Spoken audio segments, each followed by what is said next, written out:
Good morning! Happy Sunday! Happy Mother's Day, Ate Emily! Den! Happy Mother's Day, Den! Ang mga mother na Den! Happy Mother's Day! Mother's Day. Busy magluluto. Busy Ang po. Mother's Day. Yes, busy po kasi. Yung niluluto ko. Ayan! Kaya lang ang kalahatang iki. Okay lang yan. Ayan. Ayan po ay, ano tawag dyan, Te? Quail. Adobong quail. Adobong quail daw yan. Ayan. Pogo sa Ah. Tagalog. Pugo daw yan sa Tagalog. Ayan, masarap. Pasensya na sa kawali, ha? Kasi, alam mo na, OFW. Mahirap ang buhay sa abroad. Ayan.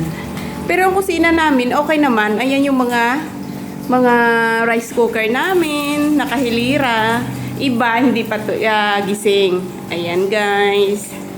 Tapos, pag umaga, ganyan ang kusina namin. Ganyan.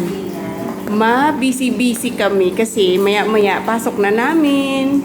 Ang oras namin ay 9:30. Kailangan nasa work na kami. Dali mo na kayo na dito. Ayan. Tapos yung sa akin, ito naman. Yes. Ayan. Yummy. Wow! Yummy! See? Ayan.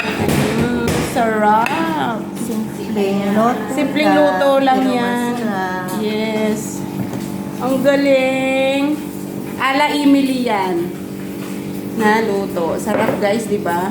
Tapos, ito naman yung sa akin. Partner ko dun sa pritong isda. Ayan. Yummy! Pagkain ng mahirap. Ayan. Tapos sa umaga, flex ko lang pala. Ito pa yung iniinom ko sa umaga. Ginger and lemon with honey. Ayan po. Yan. Good for sa ano yan? Sa tiyan. Para lumit ang belly natin.